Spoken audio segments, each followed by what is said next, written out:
Hey guys, so I'm not here today. So we're going to work on just like a quick one-day project. You might not finish it, and that's okay, but I'm just going to give you the general directions for how to start it because it's kind of confusing. So what you're going to do is you're going to have a piece of white drawing paper, and you're going to fold it in half. And you can fold it in half either hamburger way or hot dog way. It doesn't matter. After you have it folded in half, so you're going to have the fold at the bottom. It should open at the top. You're going to fold the top back down to meet your original fold, okay?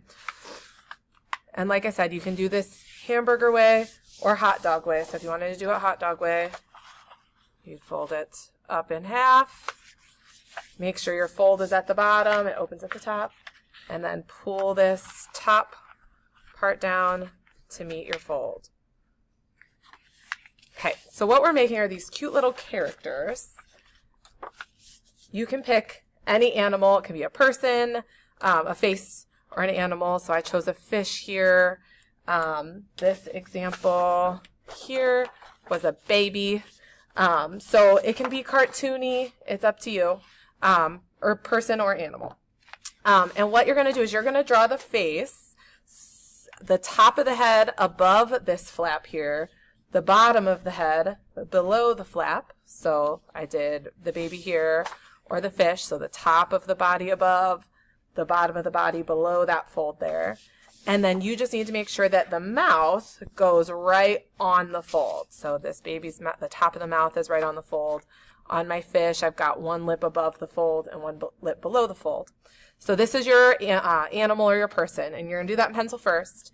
And then what we do is we open it up so that it looks like there's the body's getting bigger, and that there's something filling the mouth or coming out of the mouth or going into the mouth. So my fish grew a lot bigger here, and I'm not finished yet, but we wound up with a really large, tall fish with fins that we filled the space with here to connect the top of the body and the bottom of the body. So you want to make the mouth as big as possible and have it full of something unexpected, something scary like teeth, and then other things going into the mouth.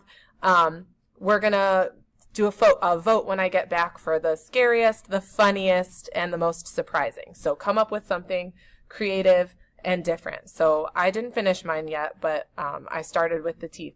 So all you're going to do is make sure you complete the body between the top and the bottom there. Make a big mouth, fill the body, complete the body between the top and the bottom so that you can't tell when you open it what you're getting. Okay, so the baby was baby face here, and this baby's not done either, and when you open, you have big scary mouth and teeth. Okay, and then we finished the rest of the body. You connect the top of the ear and the bottom of the ear, connect the top of the face and the bottom of the face. And then what you're going to do is you're going to Sharpie outline everything and then start to color with colored pencil if you have time. If you don't have time, that's okay, but what we're going to do is put your name on the back and put it in the turn-in bin, even if you're not done, just so that I can see what you worked on today. Okay. Behave for the sub. I will see you tomorrow.